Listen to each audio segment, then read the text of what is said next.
New Delhi Gaganpreet मक्खड़, जिस पर आरोप है कि उसने BMW चलाते हुए 52 साल के नवजोत सिंह को मौत के घाट उतार दिया।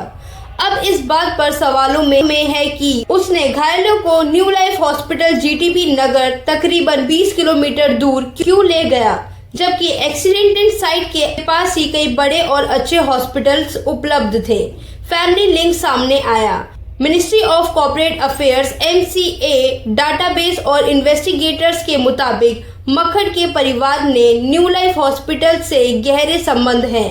उसके पिता Jevindra Singh 2 companies new life advanced diagnostics private limited और new life luxury realtors private limited के डायरेक्टर हैं, जो दोनों HK new life hospital private limited जो हॉस्पिटल चलाती है। ये एड्रेसेस पर रजिस्टर्स हैं।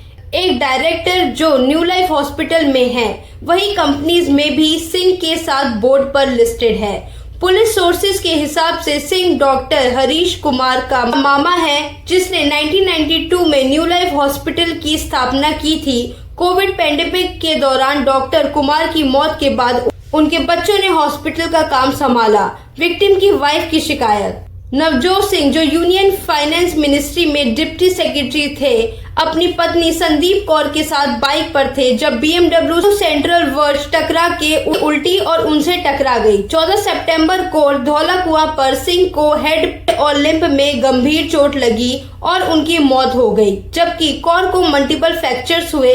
अपनी पुलिस स्टेटमेंट में कौर ने कहा कि उसने बार बार मक्खड़ से निवेदन किया कि वो उन्हें पास के हॉस्पिटल जैसे दीनदयाल उपाध्याय हॉस्पिटल 7.8 किलोमीटर या एम्स ट्रॉमा सेंटर 12 किलोमीटर ले जाए, लेकिन मक्खड़ जिद करके उन्हें न्यू लाइफ ही ले गई।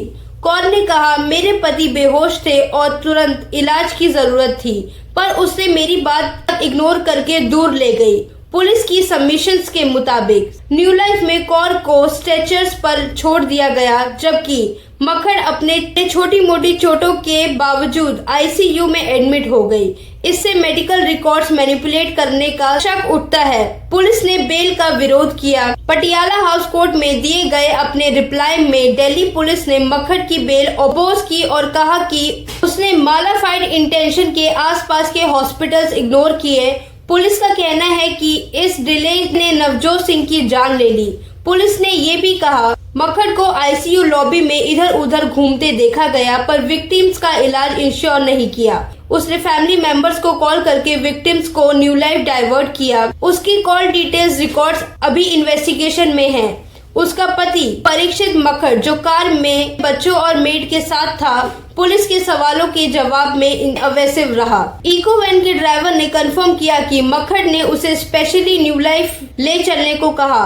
पुलिस ने कोर्ट को चेतावनी दी कि अगर उसे बेल मिली तो वो गवाहों को डरा धमका सकती हैं और सबूत बिगाड़ सकती हैं। डिफेंस की तरफ से argument. Senior advocate Ramesh Gupta ने कहा, FIR 10 घंटे बाद फाइल हुई और चार्जेस बाद में बढ़ाए गए। BMW पहले मेट्रो पिलर से टकराई थी, फिर बाइक से, और एक बस भी शामिल थी जिसे पुलिस ने अभी तक सीज नहीं किया। मक्खड़ ने एक एम्बुलेंस रोकने की कोशिश की, पर वो नहीं रुकी। इस वजह से भी डिले हुआ।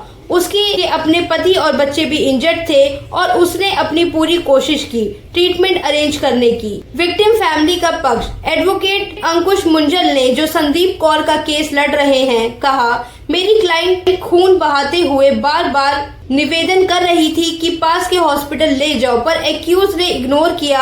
न्यू लाइफ पहुंचकर उसने अपना एडमिशन कराया बिना सीरियस इंजरीज के। ये खुद एक क्रिमिनल एक्ट है। मौजूदा स्थिति। कोर्ट ने मक्खड़ की जुडिशियल कस्टडी 27 सितंबर तक बढ़ाई है। उसकी बेल प्लीग पर आर्गुमेंट्स 20 सितंबर को फिर सुनाई जाएगी। उसके वकील की तरफ से एक अलग प्लीग भी डाली गई है, जिसमें CCTV फुटेज प्रिजर्व करने की डिमांड है। मक्खड़ पर section 281 rash driving, 125B culpable homicide of accounting to murder, 105 endangering life और 238 ऑब्स्ट्रक्शन ऑफ एविडेंस के तहत भारतीय न्याय संहिता BNS में केस दर्ज किया। नवजोत सिंह का पोस्टमार्टम 17 सितंबर को हुआ, जो उनके बेटे नवरून के बर्थडे के दिन ही था। उनका अंतिम संस्कार वेंकटेश्वर हॉस्पिटल में उनकी वाइफ को बॉडी दिखाने के बाद हुआ।